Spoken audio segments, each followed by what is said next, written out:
งอนนะฮลาฟังของเซาแต่กลางของเซาเลยนะวันเกิดดาวจบตรงวัดยายเนี่ยวัดยายนะสวัสดยายดาวจบตรงวัดยายมีได้ยายเขาปิดกี่โมงที่นี่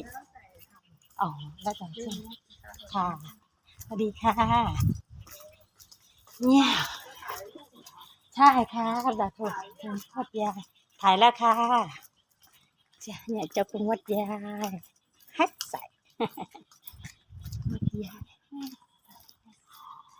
ใช่วัดเข้าไปข้างในวัดยา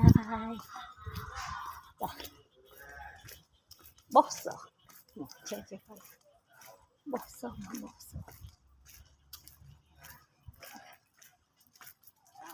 ฮัทจ้ะยาย